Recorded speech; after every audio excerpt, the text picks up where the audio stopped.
आज मैं अपने पूरे मंत्रिमंडल के साथ आपके साथ कुछ बातें शेयर कर रहा हूं कि हमारी ये जो दूसरी टर्म है इसके आज ठीक 600 दिन पूरे हो गए हैं। मेरी फसल मेरा ब्यौरा एक ऐसा कार्यक्रम कि किसान के हित में इसको हमने शुरू किया। किसान का खेत उसने क्या बोया है, बोने के बाद कितनी उसकी फसल होगी, उसकी बिक्री ठीक से टाइम से हो जाए, कोई आपदा आ जाए, उसका नुकसान हो जाए, उसके नुकसान की भरपाई कंपनसेशन ठीक से मिल जाए और सरकार इसकी प्लानिंग भी ठीक से बना सके। अगर आज आवश्यकता ऐसी होगी कि कौन सी फसल कितनी बुआई कराई जाए, आवश्यकता के हिसाब से इसकी प्लानिंग की भी जरूरत है। कोई एक ऐसा समय था कि अपने देश में खाद्यान्न की कमी थी, लेकिन हरित क्रांति के बाद आज खाद्यान्न भरपूर मात्रा में है और कई बार तो गोदाम में पड़ा पड़ा खराब भी होता है। लेकिन आज भी बहुत चीजों की कमी है, तिलहन की कमी है, दालों की कमी है, फलों की कमी है।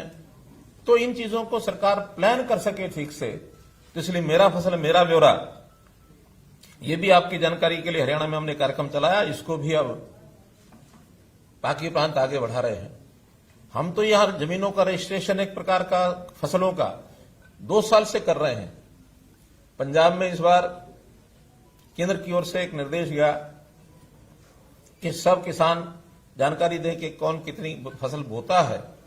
इसका विरोध ही शुरू हो गया वहां कि आखिर ये जानकारी हमसे क्यों मांगते हैं।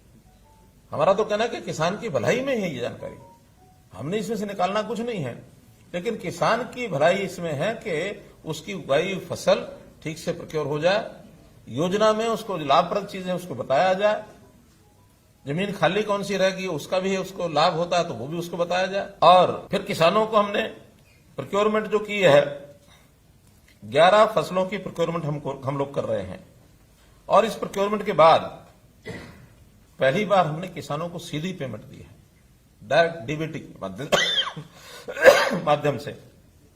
मेरी फसल मेरा ब्यौरा में 9 लाख किसानों को 62 लाख एकड़ भूमि रजिस्टर करके और इस बार लगभग 1700-1800 करोड़ रुपए उनको सीधा किसानों को गया है। एक बहुत बड़ा एक आंकड़ा है और किसान के घर में सीधा चला जाए, बीच में कोई ऐसा आदमी नहीं है उसकी पेमेंट को अपने पास लेके रख ले। जो किसान आज तरह तरह की बातें करते हैं, मैं समझता हूं अगर हरियाणा के सारे सिस्टम को ठीक से समझ जाएं तो ये भूल जाएंगे कि किस कानून का क्या उपयोग है। हम तो बिना कानूनों के भी इतना कर रहे हैं और कानूनों में यही बातें हैं, कानून में और कोई बात नहीं है। चाहे वो मंडियों की बिक्री की बात है, चाहे वो कॉन्ट्रैक्ट खेती की बात है, सारे विषय यही है और कोई नहीं है। तो इसलिए इन विषयों को आगे बढ़ा रहे हैं। हमने पानी की गंभीरता को समझा और पानी कैसे बचाया जाए, क्योंकि हमारे यहां पानी का स्रोत जो है बहुत लिमिटेड है। हमारा जो अधिकार है सॉइल का, उस नाते से हमारा जो पड़ोसी प्रदेश है वो उसमें उलझा के रखा हुआ है। सुप्रीम कोर्ट में विषय है, कब सुलझेगा कब नहीं सुलझेगा। हम लगे हैं कि लगातार उस सुलझाने की ओर आगे बढ़ रहे हैं और हमने उसमें सुप्रीम कोर्ट में निर्णय भी करवाया है। अब तो केवल एग्जीक्यूशन का है कि एग्जीक्यूशन केंद्र सरकार करे या कोई और एजेंसी करे, वो उस और आगे बढ़ रहे हैं। लेकिन फिर भी जो पानी हमारा उपलब्ध है हम उसका मैनेजमेंट क्यों नहीं ठीक करें। तो हमने उसकी द्विवार्षीय जल प्रबंधन योजना ये बनाई है कि इन 2 वर्षों में, हालांकि इस पर जितना काम कोविड के दिनों में हम पर्याप्त नहीं कर पाए तो इन 2 वर्षों में फिर भी पर्याप्त, चाहे वो इरिगेशन डिपार्टमेंट की योजनाएं हैं, चाहे पब्लिक हेल्थ इंजीनियरिंग की योजनाएं हैं, ऐसे सबके माध्यम से एग्रीकल्चर की उसमें योजनाएं हैं, पानी को कैसे बचाया जाए। योजना हमने शुरू की, किसान धान को कम बोए, मेरा पानी मेरी विरासत, 7,000 रुपए प्रति एकड़ देने का ये काम किया हमने। विश्व बैंक ने भी इसको सराहा है कि ऐसी एक योजना जिसमें से पानी बचता है। 94,000 एकड़ लैंड पर पिछली बार पानी कम बोया गया, यानी धान कम बोया गया। इस बार 2 लाख एकड़ का हमने टारगेट रखा है। छोड़ दो,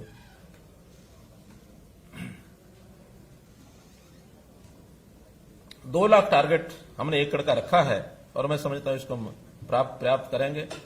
पानी का ट्रीटमेंट, ट्रीटेड वाटर और उसको रीयूज करना, क्योंकि पीने के लिए तो पोर्टेबल वाटर हमें ताजा नहरी चाहिए, लेकिन बाकी सब चीजों के लिए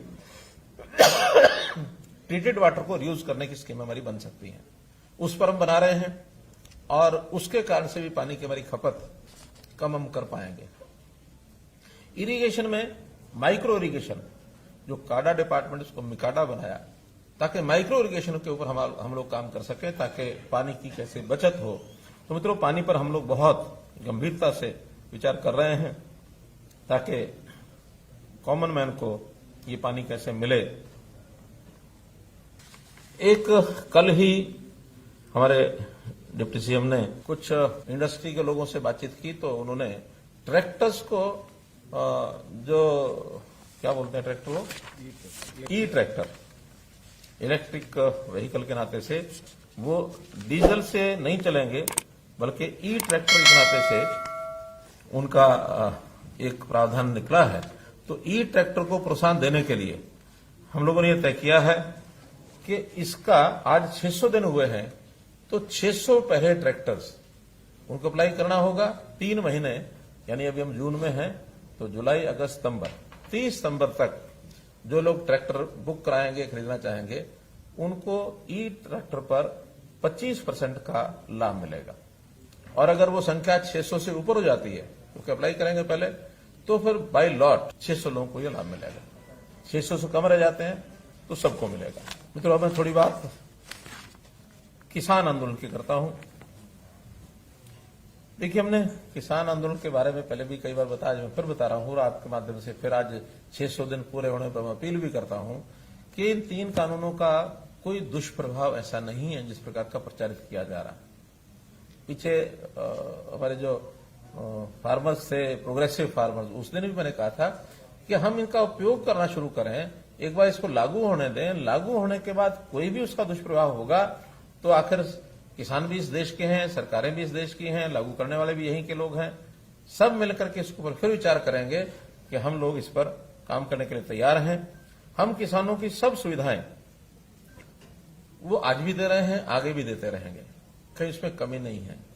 हाँ, लेकिन कुछ प्राथमिकताएं जो तय की हैं उसके अनुसार किसानों को भी सहयोग करना चाहिए।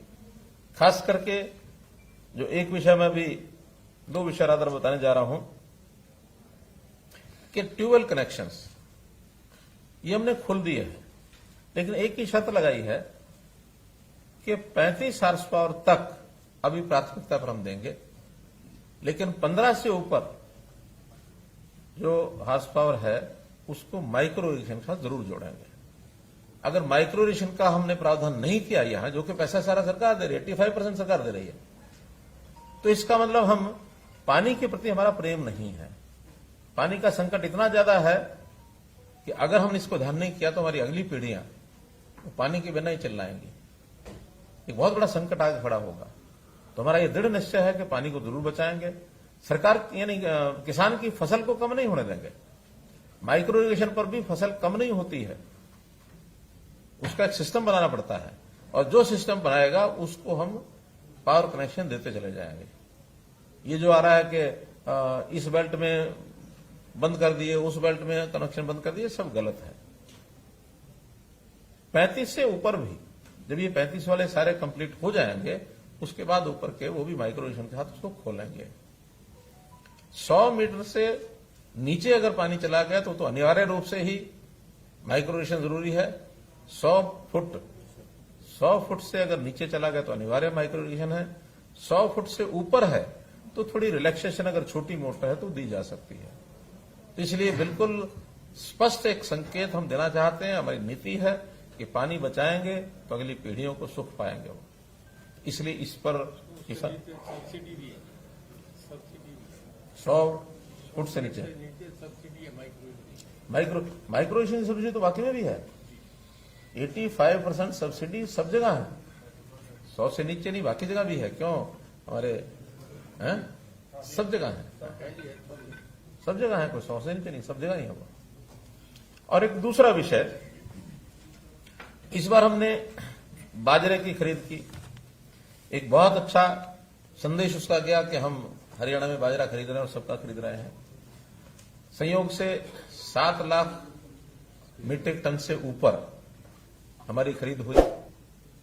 लेकिन उसमें एक पहलू ऐसा जिसको मैं दुर्भाग्यपूर्ण कहूंगा कि राजस्थान खरीदता नहीं है, और राजस्थान का किसान भी, क्योंकि रेट का अंतर बहुत है, रेट का अंतर यानी उस समय सीजन के दिनों में भी 400-500 रुपया होता है, बाद में तो हमको बहुत सस्ता बेचना पड़ा, लेकिन 400-500 रुपए के लालच में राजस्थान का किसान हमारे आगे बेच के जाता है। और दूसरा, कुछ लोग बाहर से सस्ता ला करके व्यापारी भी किसान के नाम से बेच जाता है, हमें नुकसान उठाना पड़ता है। और ये जो नुकसान होता है ये अल्टीमेटली तो हरियाणा के किसान का नुकसान है, क्योंकि वही पैसा जो बचेगा वो किसान के खाते में कहीं और देंगे हम। बहुत सी योजनाएं हमारे पास किसानों की हैं। इस बार 700-800 करोड़ रुपए से ऊपर नुकसान इसका गया है हमारा, जो हमने दोबारा से बेचा है उसको, क्योंकि अपनी खपत बहुत कम है। बहुत मुश्किल से 1.5 से 2 लाख मीट्रिक टन हरियाणा की बाजरे की खपत है जो पीडीएस में हम देते हैं, बाकी सब बेचना पड़ता है। तो इस बार हमने बाजरे के लिए भी कहा है कि उसकी खेती भी कम करो, और कम करने के लिए एक योजना जिसे मेरा पानी मेरी विरासत योजना बनाई थी हमने 7,000 प्रति एकड़ की, बाजरे की हम योजना दे रहे हैं, क्योंकि बाजरे में पानी वाला विषय नहीं है, बल्कि पानी तो बाजरे में कम लगता है, लेकिन बाजरे की खपत तो उतनी नहीं है जितनी उपलब्ध होती है, इसलिए उसकी जगह दालें लगाएं, मूंग लगाएं, उड़द लगाएं, अरहर लगाएं, कपास बोएं। तो ये चीजें अगर करेंगे तो उनको 4,000 रुपया प्रति एकड़, जिन्होंने पिछली बार बाजरा बोया था और इस बार दाल पर तिलहन पर शिफ्ट हो गए, उनको 4,000 रुपया प्रति एकड़ उनको अनुदान मिलेगा। और जो बाजरा भी बोएंगे उसको भी इस बार हम भावांतर भरपाई योजना से ही खरीदेंगे, ताकि राजस्थान का आदमी ना आ सके, ताकि जिसने स्टोर कर लिया है वो दोबारा से मंडी में ना बेच सके, क्योंकि स्टोर करने वाले आज भी स्टोर करके हमारे यहां सस्ता खरीद के कि अब जब मंडी खुलेगी तो हम सरकार को 250 फिर बेच देंगे, तो वो रोटेशन चलता रहेगा। उस रोटेशन को बंद करने के लिए केवल किसान जिसने बोया है उसी को भावांतर भरपाई योजना का पैसा मिलेगा। तो ये एक किसानों के हित में, खास करके हमारे जो बाजरा ग्रोइंग फार्मर्स हैं उनके हित में ये बात मैंने बताई है कि बाजरा छोड़ दें तो 4,000 रुपया लें, बाजरा बोएं तो इस बार प्रोक्योरमेंट की बजाय उनको भावांतर भरपाई योजना का पैसा मिलेगा, डीबीटी से मिलेगा सबको, सबके उनके खाते में जाएगा। वो हमारे पास डाटा आ जाएगा सारा, मेरी फसल मेरा ब्यौरा में इस बार। और डाटा को लेने के लिए थोड़ा सा इस बार हमें और मेहनत करेंगे कि हर खेत का फसल का डाटा ये हमारे पास आ जाए। कई बार बहाने मारते हैं कि भाई हम तो बोया था बाजरा लेकिन हमारी तो फसल लिखा ही नहीं गया। तो इस बार सारे डिपार्टमेंट लग करके, चाहे उसमें रेवेन्यू डिपार्टमेंट है, एग्रीकल्चर डिपार्टमेंट है, इरिगेशन डिपार्टमेंट है, और हमने आउटसोर्सिंग सिस्टम से भी हम लोग लगाएंगे, ड्रोन मैपिंग ये भी हम कराएंगे। तो इसलिए इसको थोड़ा सख्ती से लागू करेंगे, ये विषय भी आपके सामने मैंने रखना था। ऐसा है, एक होता है न्यूनतम साझा कार्यक्रम, एक होता है अधिकतम साझा कार्यक्रम। अभी हम न्यूनतम की बजाय जो अधिकतम साझा कार्यक्रम उसके हिसाब से कर रहे हैं। जितने भी हमारे ये कार्यक्रम हुए हैं ये सब आपसी सहमति से हुए हैं, इसमें कहीं विरोधाभास नहीं है। जितने हमारे कार्यक्रम हैं वो आप न्यूनतम मानो, अधिकतम मानो, ये अधिकतम साझा कार्यक्रम के हिसाब से चलेंगे, आप इसकी चिंता मत करो।